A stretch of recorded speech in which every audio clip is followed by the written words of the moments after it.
रंगमंच कहानियों का में आपका स्वागत है। आइए सुनते हैं मुंशी प्रेमचंद्र की कहानी भूत।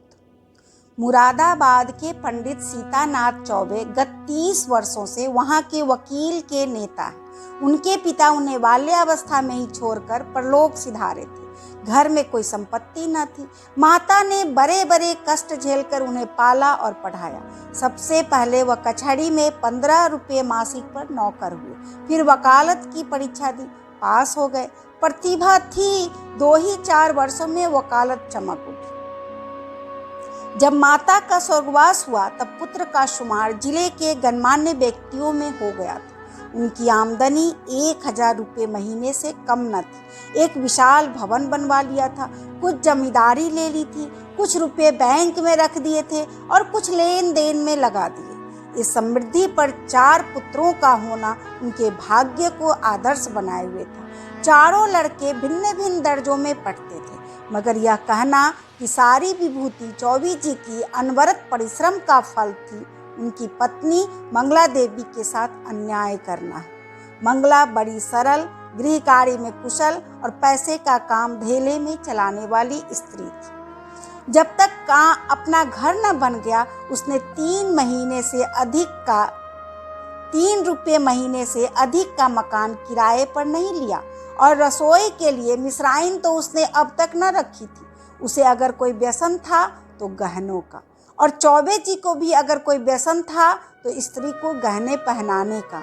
वह सच्चे पत्नी परायण मनुष्य थे। साधारणतः महफिलों में वेश्याओं से हंसी मजाक कर लेना उतना बुरा नहीं समझा जाता।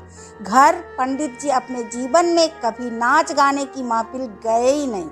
5 बजे तड़के से उठकर 12 बजे रात तक उनका व्यसन मनोरंजन, पढ़ना लिखना, अनुशीलन, जो कुछ था कानून था। उन्हें राजनीति से प्रेम था, न जाति से, सेवा से। ये सभी काम उन्हें व्यर्थ से जान पड़ते थे। उनके विचार में अगर कोई काम करने लायक था तो बस कचहरी जाना, बहस करना, रुपए जमा करना और भोजन करके सोए रहना। जैसे वेदांती को ब्रह्मा के अतिरिक्त जगत मिथ्या जान पड़ता है, वैसे ही चौबे जी को कानून के सिवा सारा संसार मिथ्या प्रतीत होता था।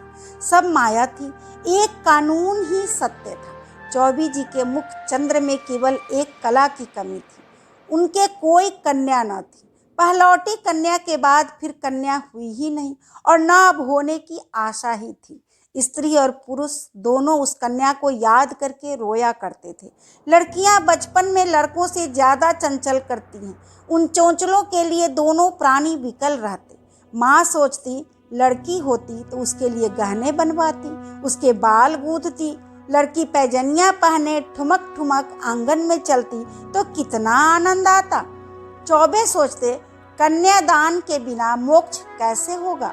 कन्यादान महादान है, जिसने यह दान न दिया उसका जन्म ही व्यर्थ है।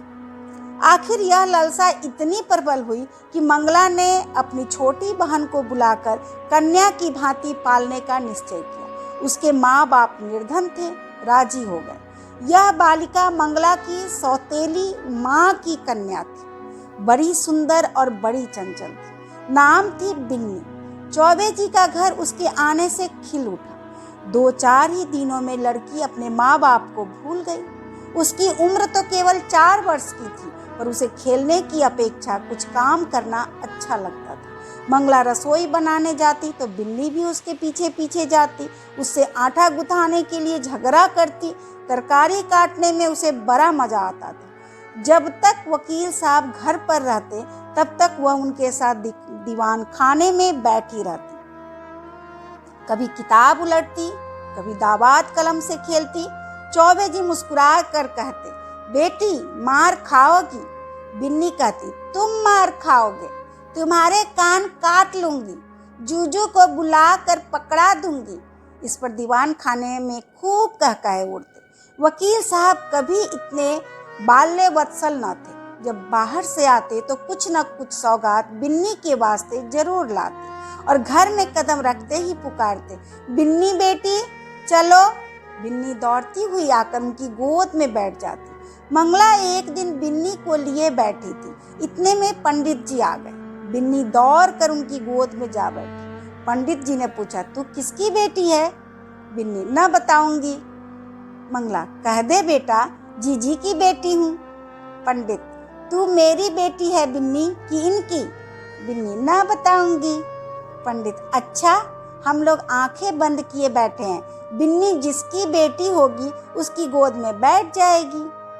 बिन्नी उठी और फिर चौबे जी की गोद में बैठ गई। पंडित, मेरी बेटी है, मेरी बेटी है, अब ना कहना कि मेरी बेटी है। मंगला, अच्छा, जाओ बिन्नी, अब तुम्हें मिठाई ना दूंगी, गुड़िया भी ना मंगा दूंगी। बिन्नी, भैया जी मंगवा देंगे, तुम्हें ना दूंगी। वकील साहब ने हंसकर बिन्नी को छाती से लगा लिया और गोद में लिए हुए बाहर चले गए। वह अपने इष्ट मित्रों को भी इस बाल क्रीड़ा का रसास्वादन कराना चाहते थे। आज से जो कोई बिन्नी से पूछता कि तू किसकी बेटी है, तो बिन्नी कह देती, भैया की। एक बार बिन्नी का बाप आकर उसे अपने साथ ले गया। बिन्नी ने रो रो कर दुनिया सिर पर उठा ली। इधर चौबे जी को भी दिन काटना कठिन हो गया। 1 महीना भी न गुजरने पाया था कि वह फिर ससुराल गए और बिन्नी को लिवा लाए। बिन्नी अपनी माता और पिता को भूल गई। वह चौबे जी को अपना बाप और मंगला को अपनी माँ समझने लगी। जिन्होंने उसे जन्म दिया था वे अब गैर हो गए। कई साल गुजर गए। वकील साहब के बेटों के विवाह हुए। उनमें से 2 अपने बाल बच्चों को लेकर अन्य जिलों में वकालत करने चले गए। 2 कॉलेज में पढ़ते थे। बिन्नी भी कली से फूल हुई। ऐसी रूप गुण शील वाली बालिका बिरादरी में और न थी। पढ़ने लिखने में चतुर, घर के काम धंधों में कुशल, बूटे कसीदे और सीने पिरोने में दक्ष, पाक कला में निपुण, मधुर भाषणी, लज्जाशीला, अनुपम रूप की राशि। अंधेरे घर में उसके सौंदर्य की दिव्य ज्योति से उजाला होता था।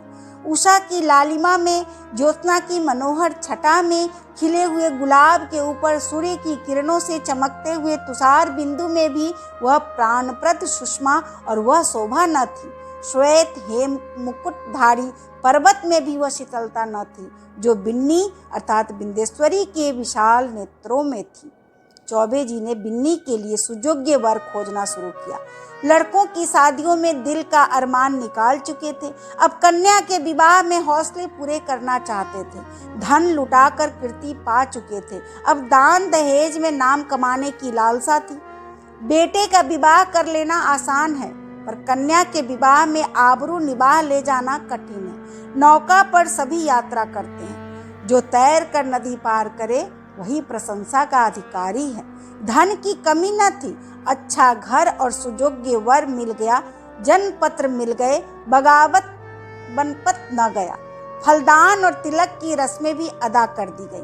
पर हाय रे दुर्दैव, कहाँ तो विवाह की तैयारी हो रही थी। द्वार पर दर्जी, सुनार, हलवाई सब अपना अपना काम कर रहे थे। कहाँ निर्दयी विधाता ने और ही लीला रच दी। विवाह के 1 सप्ताह पहले मंगला अनायास बीमार पड़ी। 3 ही दिन में अपने सारे अरमान लिए हुए परलोक सिधार गई।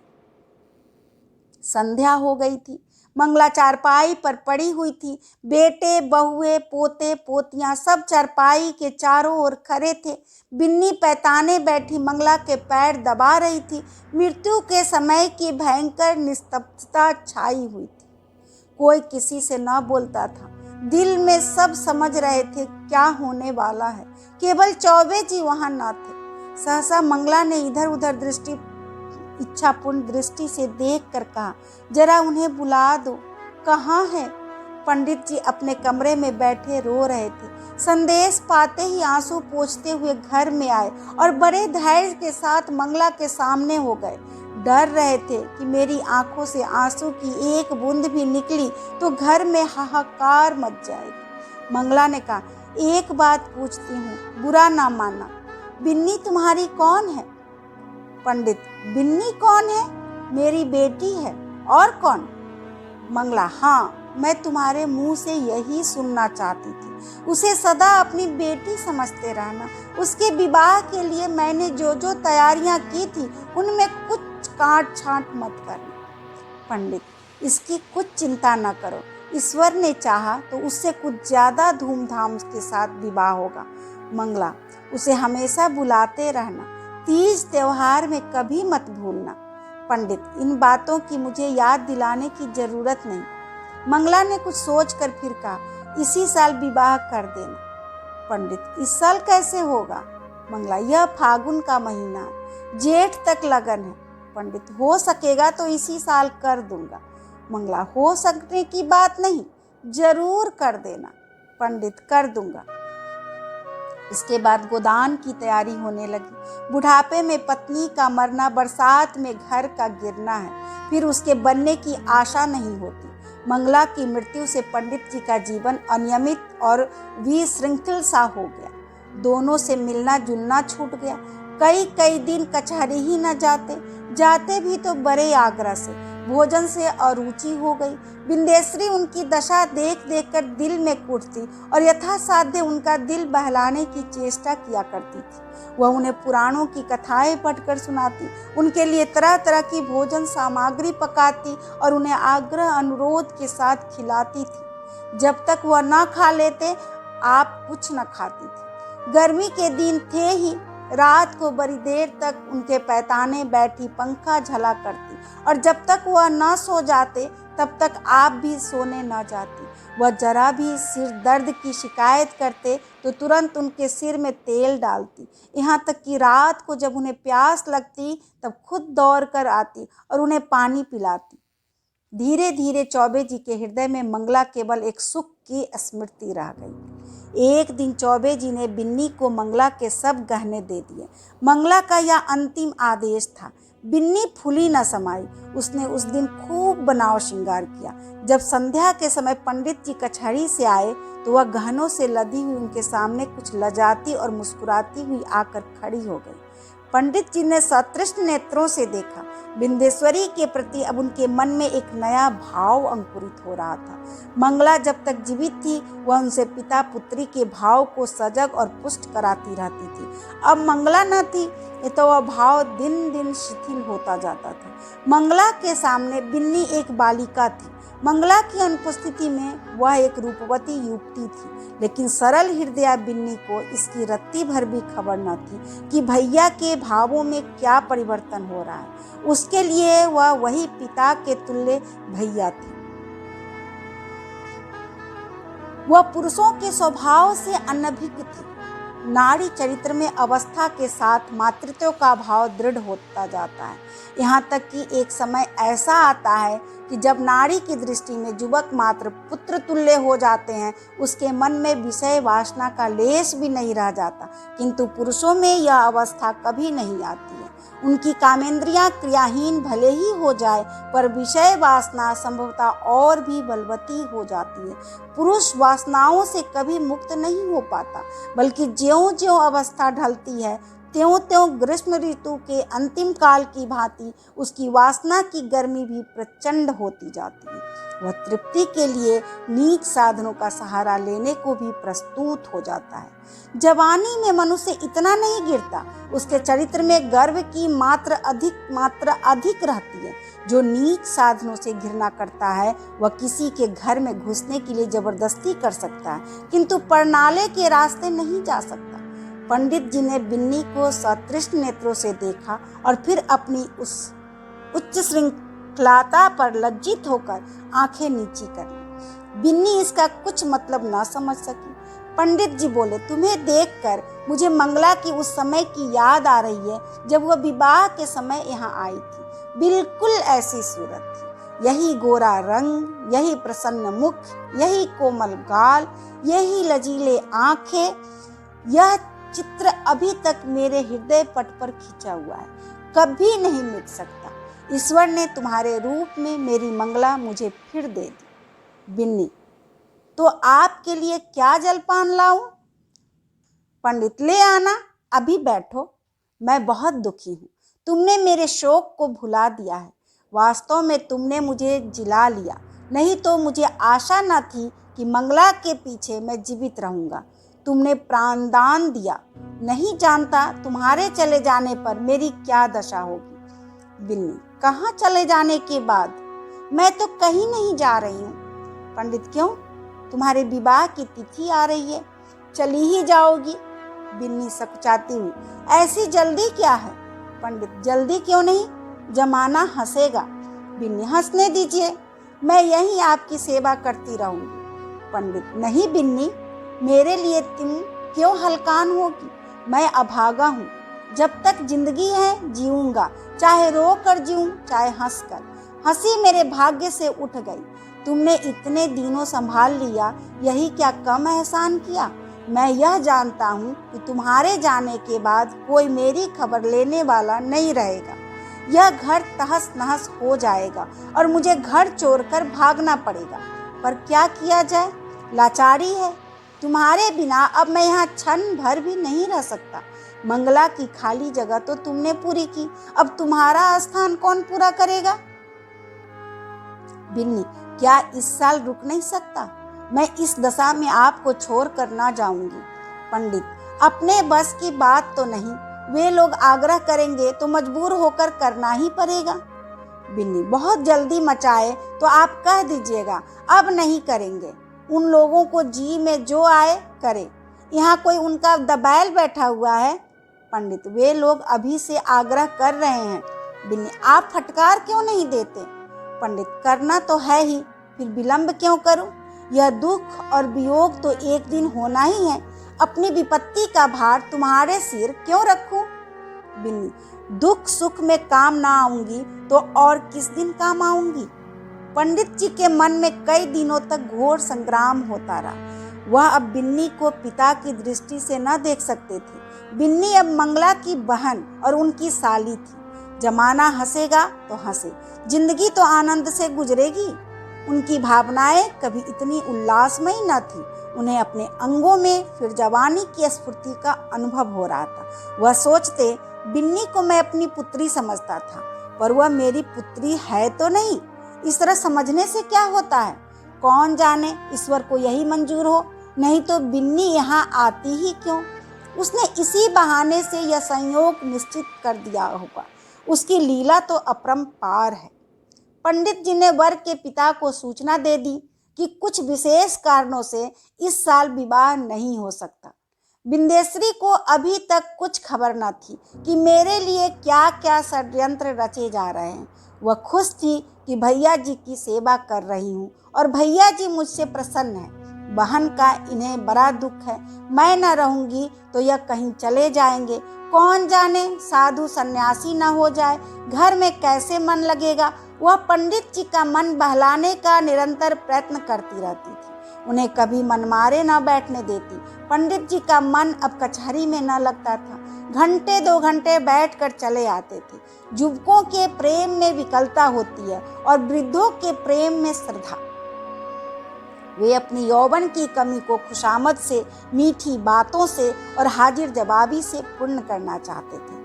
मंगला को मरे अभी 3 ही महीने गुजरे थे कि चौबे जी ससुराल पहुंचे। सास ने मुँह मांगी मुराद पाई। उसके 2 पुत्र थे। घर में कुछ पूंजी न थी। उसके पालन और शिक्षा के लिए कोई ठिकाना नजर न आता था। मंगला मर ही चुकी थी। लड़की का जो ही विवाह हो जाएगा वह अपने घर की हो रहेगी, फिर चौबे से नाता ही टूट जाएगा।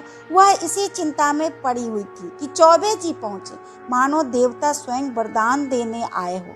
जब चौबे जी भोजन करके लेटे तो सास ने कहा, भैया कहीं बातचीत हुई कि नहीं? पंडित, अम्मा अब मेरे विवाह की बातचीत क्या होगी? सास, क्यों भैया, अभी तुम्हारी उम्र ही क्या है? पंडित, करना भी चाहूँ तो बदनामी के डर से नहीं कर सकता। फिर मुझे पूछता ही कौन है? सास, पूछने को हजारों है, दूर क्यों जाओ, अपने घर में ही लड़की बैठी है। सुना है तुमने मंगला के सब गहने बिन्नी को दे दिए हैं। कहीं और विवाह हुआ तो ये कई हजार की चीजें तुम्हारे हाथों से निकल जाएगी। तुमसे अच्छा घर में कहाँ पाऊंगी? तुम उसे अंगीकार कर लो तो मैं तर जाऊं। अंधा क्या मांगे 2 आंख।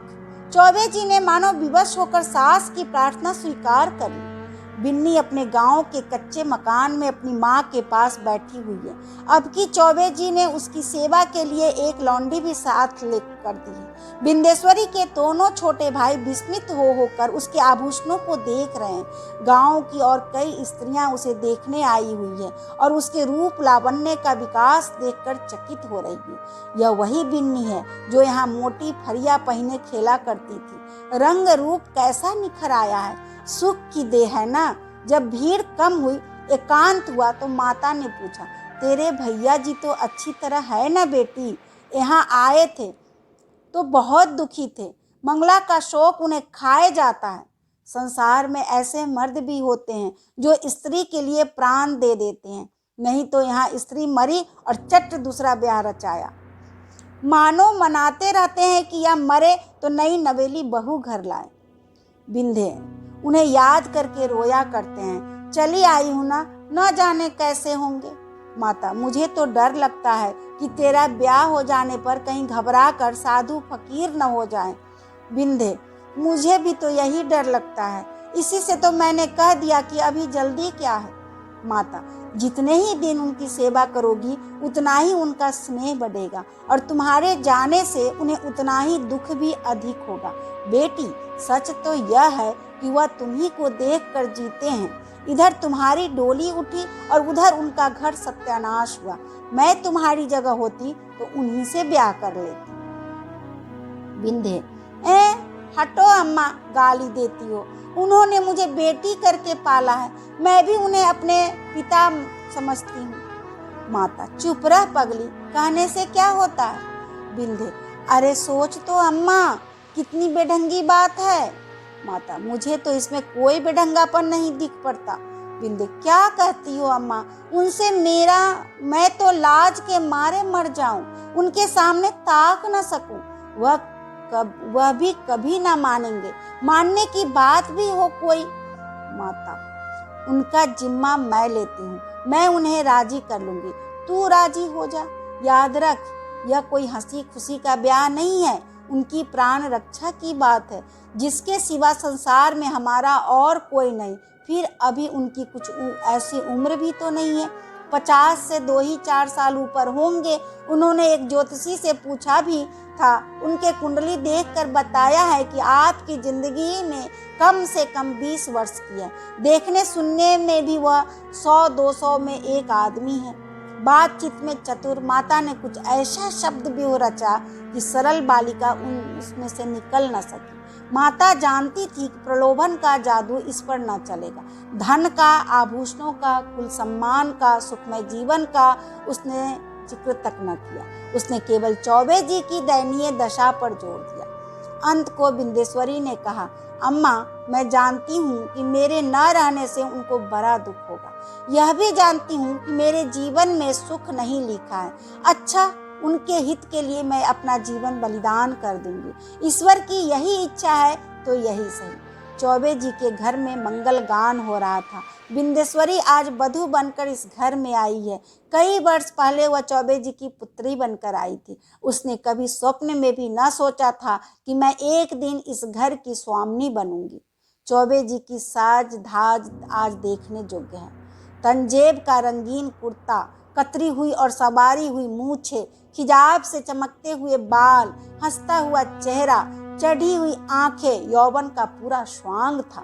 रात बीत चुकी थी। बिंदेश्वरी आभूषणों से लदी हुई, भारी जोरे पहने फर्श पर सिर झुकाए बैठी थी। उसे कोई उत्कंठा न थी, भय न था, केवल यह संकोच था कि मैं उनके सामने कैसे मुंह खोलूंगी। उनकी गोद में खेली हूँ, उनके कंधों पर बैठी हूँ, उनकी पीठ पर सवार हुई हूँ, कैसे उन्हें मुंह दिखाऊंगी। मगर वे पिछली बातें क्यों सोचूं? ईश्वर उन्हें प्रसन्न रखे। जिसके लिए मैंने पुत्री से पत्नी बनना स्वीकार किया है वह पूर्ण हो, उनका जीवन आनंद से व्यतीत हो। इतने में चौबे जी आए। बिंदेश्वरी उठ खड़ी हुई। उसे इतनी लज्जा आई कि चाह कहीं भाग जाए, खिड़की से नीचे कूद पड़े। चौबे जी ने उसका हाथ पकड़ लिया और बोले, बिन्नी, मुझसे डरती हो? बिन्नी कुछ न बोली, मूर्ति की तरह वहीं खड़ी रही। एक क्षण में चौबे जी ने उसे बिठा दिया। वह बैठ गई। उसका गला भर भर आता था। भाग्य की यह निर्दय लीला, यह क्रूर कीड़ा उसके लिए असन्ना हो रही थी। पंडित जी ने पूछा, बिन्नी, बोलती क्यों नहीं? क्या मुझसे नाराज हो? बिंदुवसरी ने अपने कान बंद कर लिए। यही परिचित आवाज वह कितने दिनों से सुनती चली आती थी। आज वह व्यंग से भी तीव्र और उपहास से भी कटु प्रतीत होती थी। सहसा पंडित जी चौंक पड़े, आंखें फैल गई और दोनों हाथ मेढक के पैरों की भांति सिकुड़ गए। वह 2 कदम पीछे हट गए। खिड़की से मंगला अंदर झांक रही थी। छाया नहीं, मंगला थी।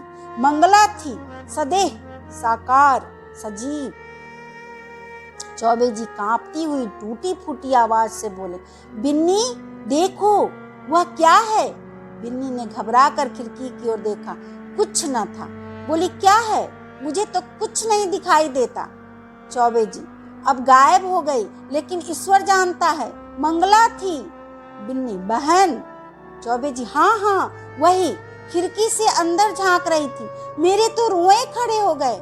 बिंदेश्वरी कांपती हुई बोली, मैं यहाँ नहीं रहूंगी। चौबे, नहीं नहीं बिन्नी, कोई डर नहीं है, मुझे धोखा हुआ होगा। बात यह है कि वह घर में रहती थी, यहीं सोती थी, इसी से कदाचित मेरी भावना ने उसकी मूर्ति लाकर खड़ी कर दी।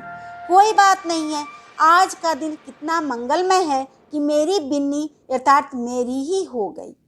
यह कहते कहते चौबे जी फिर चौंके। फिर वही मूर्ति खिड़की से झांक रही थी। मूर्ति नहीं, सदेह, सजीव, साकार मंगला। अब की उसकी आंखों में क्रोध न था, तिरस्कार न था, उसमें हास्य भरा हुआ था। मानो वह इस दृश्य पर हंस रही है, मानो उसके सामने कोई अभिनय हो रहा है।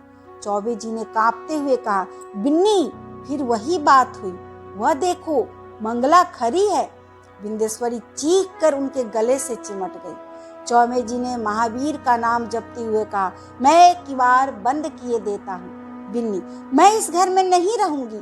रोकर, भैया जी, तुमने बहन के अंतिम आदेश को नहीं माना, इसी से उनकी आत्मा दुखी हो रही है। मुझे तो किसी अमंगल की आशंका हो रही है। चौबे जी ने उठकर खिड़की के द्वार बंद कर दिए और कहा, मैं कल से दुर्गा पाठ कराऊंगा। आज तक कभी ऐसी शंका न हुई थी। तुमसे क्या कहूँ, मालूम होता है होगा, इस बात को जाने दो। यहाँ बड़ी गर्मी पड़ रही है, अभी पानी गिरने को दो। 2 महीने से कम नहीं है, हम लोग मंसूरी क्यों न चले? बिंदी, मेरा तो कहीं जाने का जी नहीं चाहता। कल से दुर्गा पाठ जरूर कराना, मुझे अब इस कमरे में नींद ना आएगी। पंडित, ग्रंथों में तो यही देखा है कि मरने के बाद केवल सूक्ष्म शरीर रह जाता है, फिर समझ में नहीं आता यह स्वरूप क्यों कर दिखाई दे रहा है। मैं सच कहता हूँ बिन्नी, अगर तुमने मुझ पर यह दया न की होती तो मैं कहीं का न रहता। शायद इस वक्त मैं बद्रीनाथ के पहाड़ों पर सिर टकराता होता, या कौन जाने विष खाकर प्राणांत कर चुका होता। बिंदे, मंसूरी में किसी होटल में ठहरना पड़ेगा। पंडित, नहीं, मकान भी मिलते हैं, मैं अपने एक मित्र को लिखे देता हूँ, वह कोई मकान ठीक कर रखेंगे। वहाँ बात पूरी न होने पाई थी कि न जाने कहाँ से जैसे आकाशवाणी हो आवाज आई, बिन्नी तुम्हारी पुत्री है। चौबे जी ने दोनों कान बंद कर लिए, भय से थर थर कांपते हुए बोले, बिन्नी, यहाँ से चलो, ना जाने यहाँ से आवाजें आ रही हैं। बिन्नी तुम्हारी पुत्री है। यह ध्वनि सहस्त्र कानों से पंडित जी को सुनाई पड़ने लगी, मानो इस कमरे की एक एक वस्तु से यही सदा आवाज आ रही है। बिन्नी ने रो कर पूछा, कैसी आवाज थी? पंडित, क्या बताऊं, कहते लज्जा आती है। बिन्नी, जरूर बहन जी की आत्मा है। बहन, मुझ पर दया करो, मैं सर्वथा निर्दोष हूँ। पंडित, फिर वही आवाज आ रही है, हाय ईश्वर, कहाँ जाऊं? मेरे तो रोम रोम में वे ही शब्द गूंज रहे हैं। बिन्नी, बुरा किया, मंगला सती थी, उसके आदेश की उपेक्षा करके मैंने अपने हक में जहर बोया। कहाँ जाऊं, क्या करूं? यह कहकर पंडित जी ने कमरे के किवाड़ खोल दिए और बेतहाशा भागे। अपने मर्दाने कमरे में पहुंचकर वह गिर पड़े, मूर्छा आ गई। बिंदेश्वरी भी दौड़ी, पर चौखट से बाहर निकलते ही गिर पड़ी। अभी आप सुन रहे थे मुंशी प्रेमचंद्र की कहानी भूत। धन्यवाद।